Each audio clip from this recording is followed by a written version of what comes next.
Good evening. This is Maestro Cretella with the Dawn of War 2 Retribution Elite Modcast. Today we have a 1v1 on Bay of Grots. Our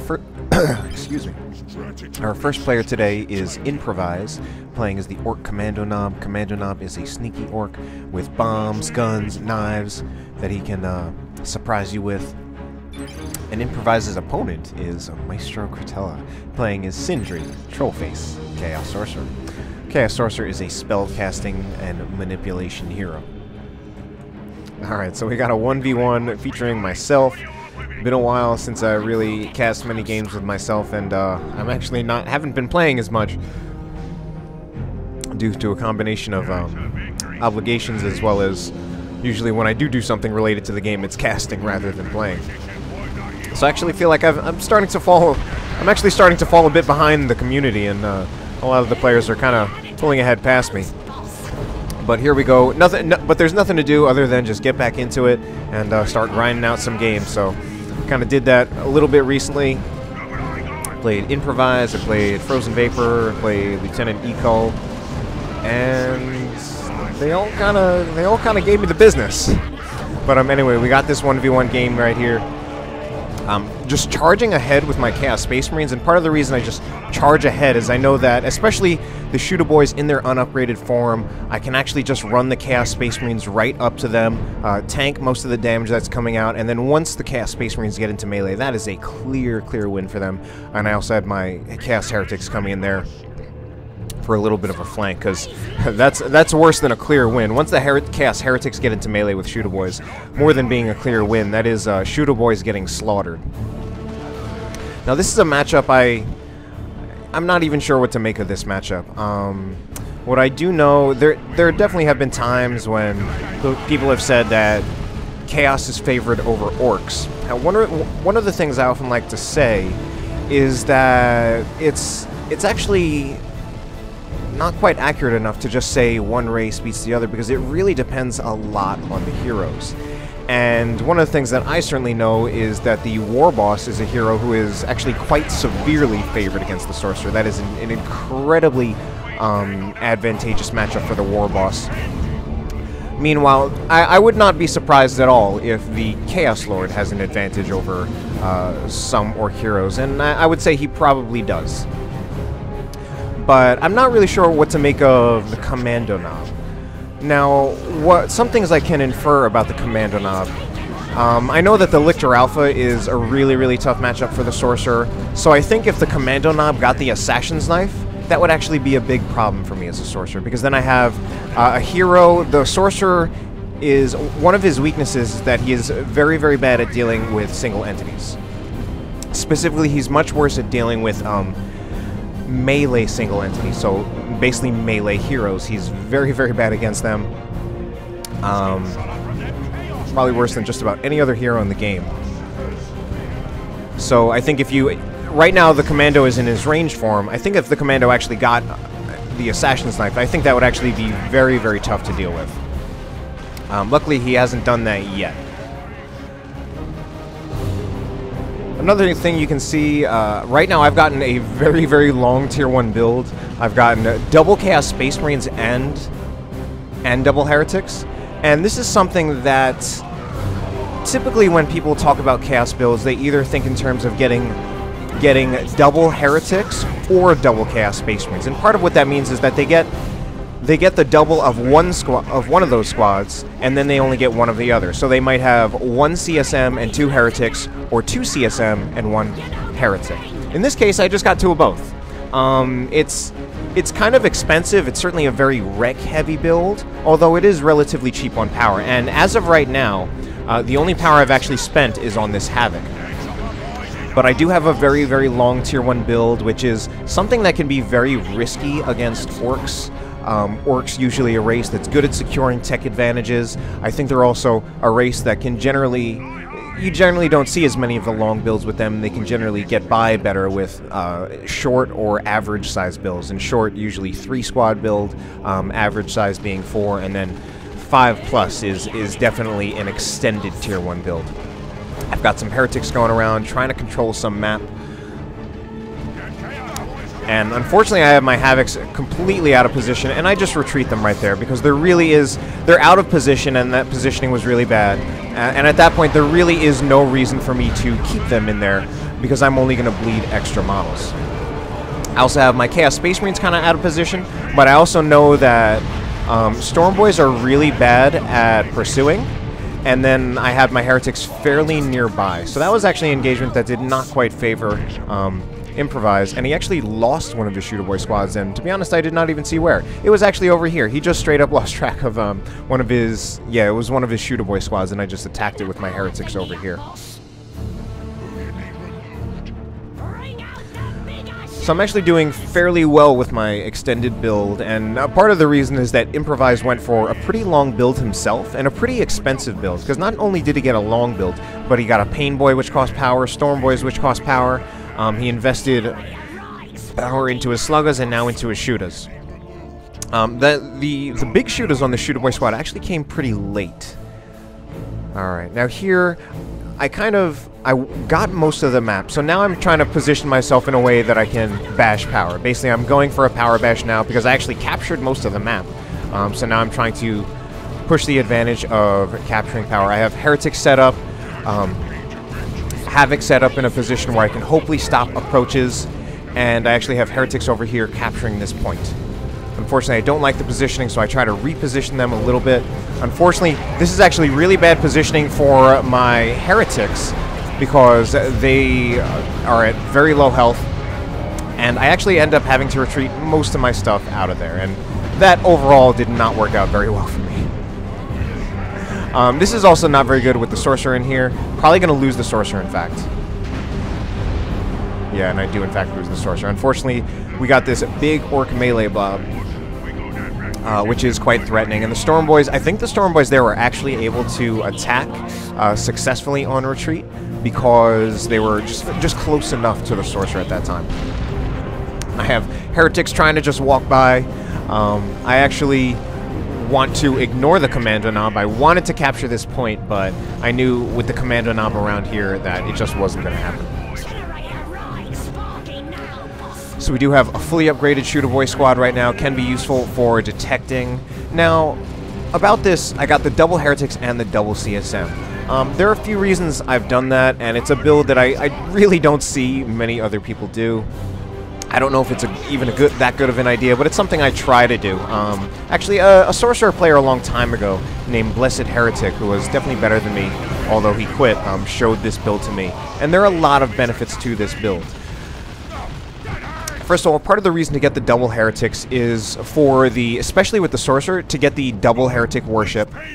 You also get very powerful melee counter initiation. Sometimes a single Heretic squad is not really adequate enough to counter initiate against certain melee. And then the other thing is that the Chaos opening, and particularly with the Sorcerer, tends to be short on range DPS. And I've gotten a build that kind of solves that problem a bit for me by having 2 squads of Chaos Space Marines. So I can focus down melee units on approach, I can focus down the single entities, and 1nprovize has 2 single entities, and in general, the Sorcerer just has trouble dealing with even 1 single entity. Alright, Heretics are in here. Unfortunately, that ended up being an ill-advised fight on my part. Fortunately, they won't die because Storm Boys are still pretty bad at chasing things on retreat.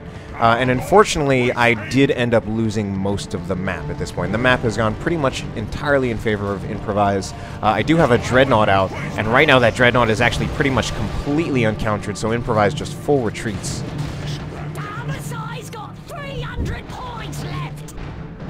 So unfortunately, let's see, where am I dropping my micro? That's one of the things I try to look for when I'm playing my games, or especially when I'm watching my games. Where am I dropping my micro? Because micro is definitely not one of my strengths, which is in part to be expected, especially if you don't play often. Generally, motor skills, any kind of physical skills tend to deteriorate more quickly through lack of use than mental skills. Alright, so I do have the Dreadnought in here, And I'm kind of over here. I do want to maybe see if I can get a power bash, but I also have to be just careful about all these other units. We have some Havocs getting jumped on by Stormboys, but then they're just going to get counter-initiated against by now Aspiring Champion Heretics. And 1nprovize is now just kind of getting forced off a little bit. That being said, 1nprovize is still managing to, despite overall right now he's in a kind of a bad position, he's still in tier 1. I actually beat him to tier 2 with an extended build, and my generators count came down later somehow. But he's managing to certainly keep the VPs at a 1-to-1, in part because of this Kommando Nob harassing my Sorcerer and really harassing any unit that I've been trying to use to capture this point.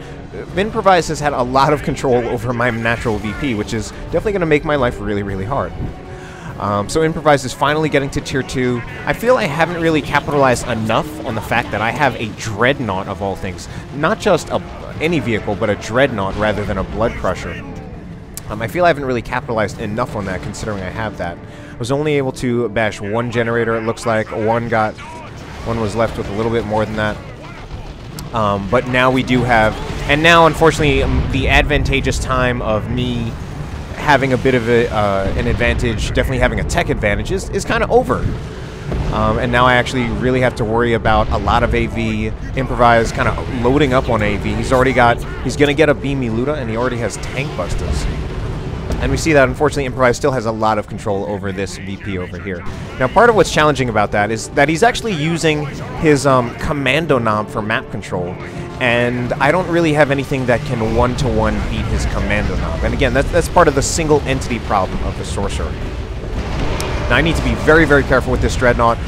These Stormboys jumping into a very precarious position. Does my Dreadnought get the hell out of there? No, it does not. So I lose the Dreadnought. Now I'm not in such a good situation.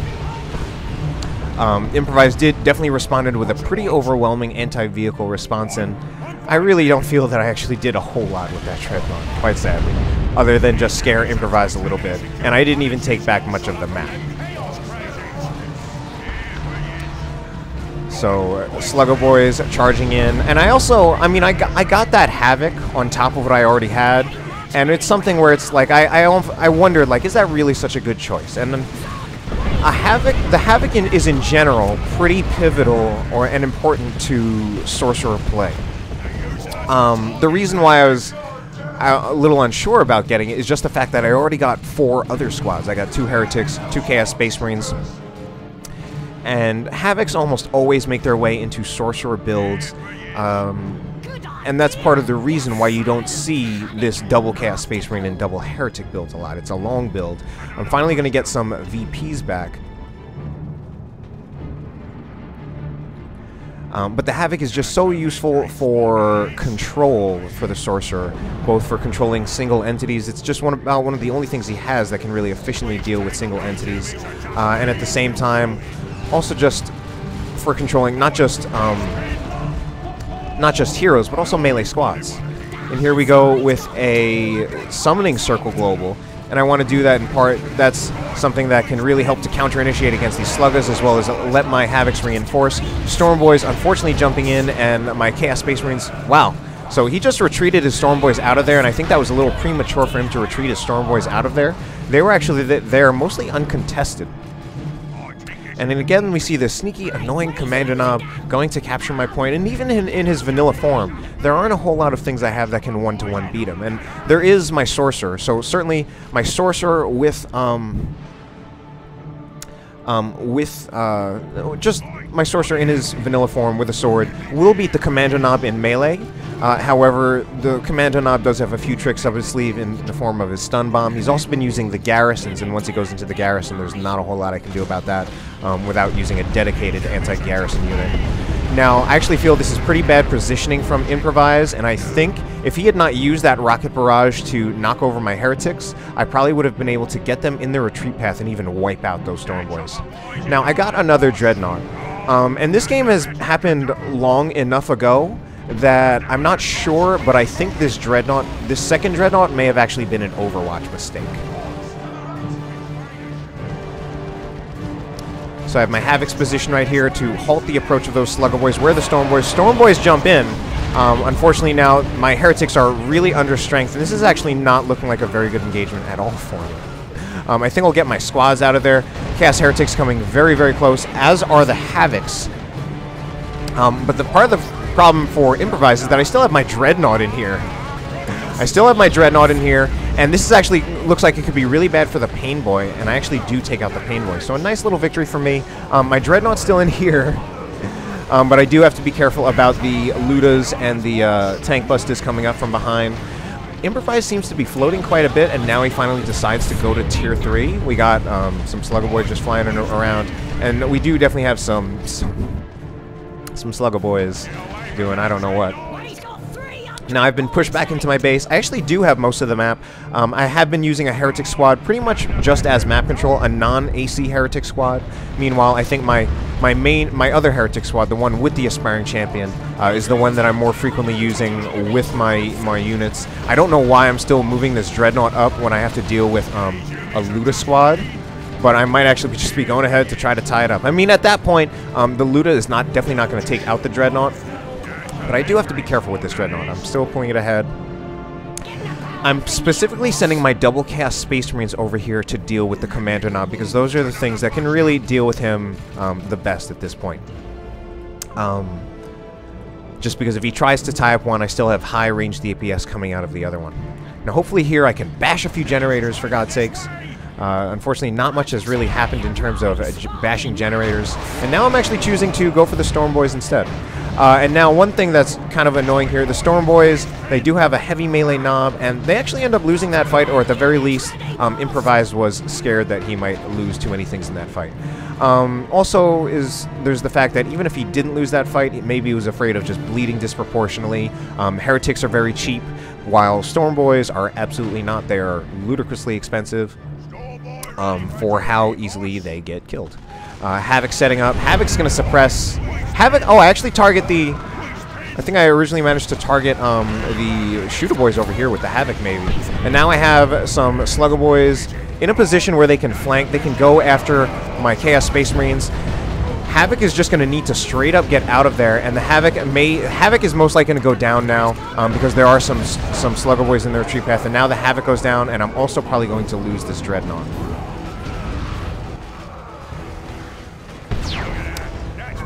And ooh.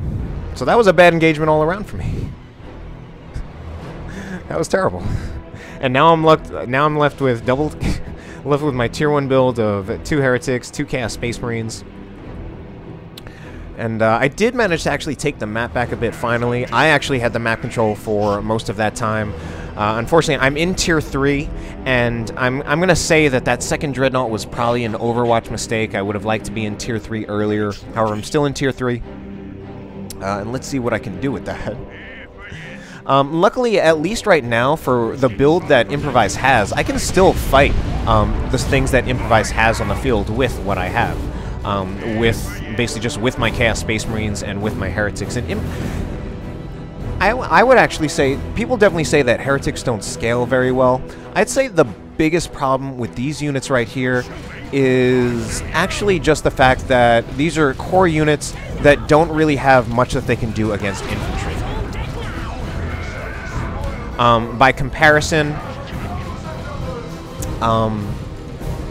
ooh, and I tried to go for it. Do I actually get it? I do actually wipe that Shooter Boy squad right there. So I do actually manage to wipe that Shooter Boy squad. By comparison, I think a lot of the compositions for many other races, they're just generally more able to keep units in their roster that can actually do AV. So right now, I literally have nothing that can do AV.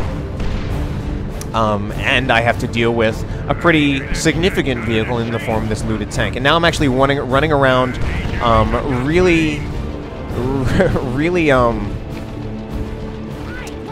really blobbed up and losing a lot of map control. Now right here, if you'll notice, I split off my Heretics, and then I kept these guys going right here. And part of what I actually wanted to do was to buy time for this Heretic squad to capture the point. I wanted all these squads to draw some of the fire while that Heretic squad was able to capture this point. Or at least I got the decap off.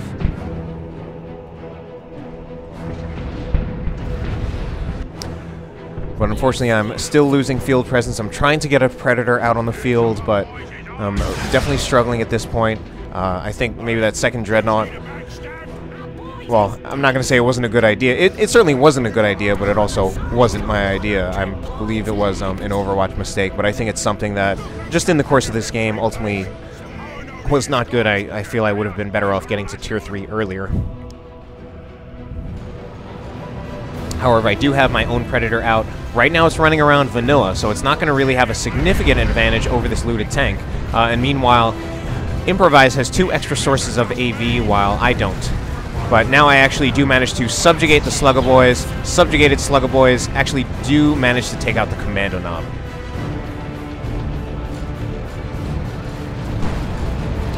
Now Sluggaboys right here actually taking a lot of damage, and actually my positioning on my Chaos Predator is quite terrible.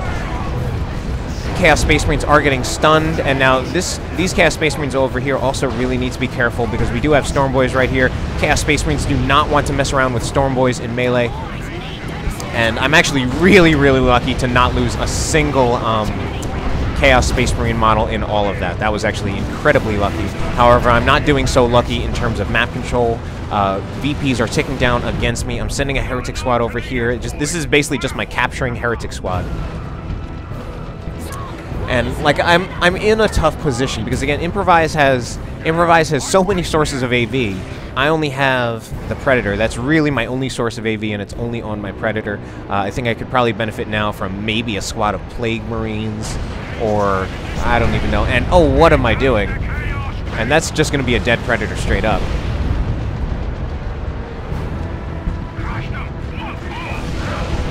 And unfortunately, I led in with the Predator, which I think is a bad idea. Probably Codex will say don't do that.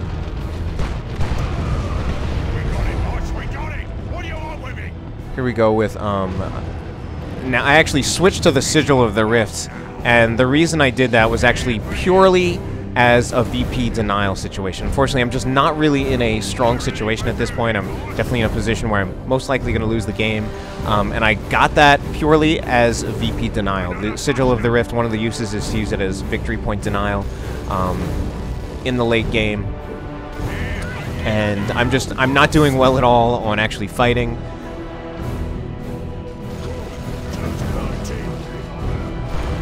And unfortunately, I can't even keep the Sorcerer in there long enough to capture the point. But I'm doing a lot of backcapping. My Heretics were able to capture my natural VP. It's actually a 1-0 in my favor, and now I'm backcapping his natural.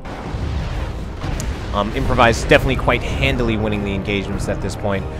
Meanwhile, I'm basically just trying to hold on. I've pretty much lost in terms of combat, although I have put down some Chaos Terminators. Chaos Terminators are something that there's definitely reasoning behind that choice. There is a lot of reasons for that choice, and I actually lost my Heretic Squad there, I think. First of all, they will pretty much win against any ranged Orc squad, including these Commandos.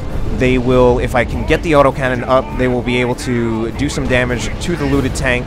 They should win against pretty much the Ludas or the Tank Busters. Basically, they'll beat just about anything 1-to-1 right now, and I'm actually making it pretty close in terms of the BPs. Unfortunately, I'm getting back-capped again now. I managed to make it a triple cap, and that's kind of just something, in terms of playing this game, there is the actual fighting, and then there's what I think Harlequin used to call the passive-aggressive war, which is basically the victory points, and just trying to win on the victory points, and doing that through backcapping.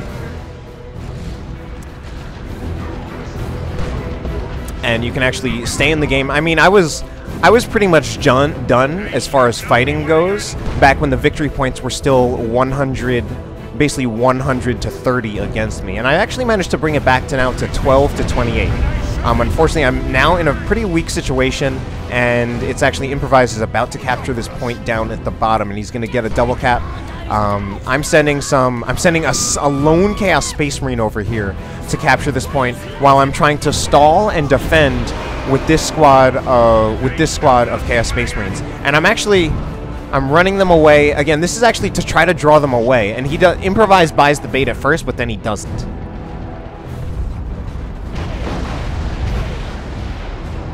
Unfortunately, my Chaos Space Marine right there is just going to get mobbed. It's a 1-to-1 against me. Storm Boy is definitely going to capture this point. I'm out of squads, out of units. And that's going to be the game in favor of improvise. Of course, I already know what's going to happen, and of course, certainly at this point, you know what's going to happen too. 2-1 against me. Terminator's still trying to shoot and stuff.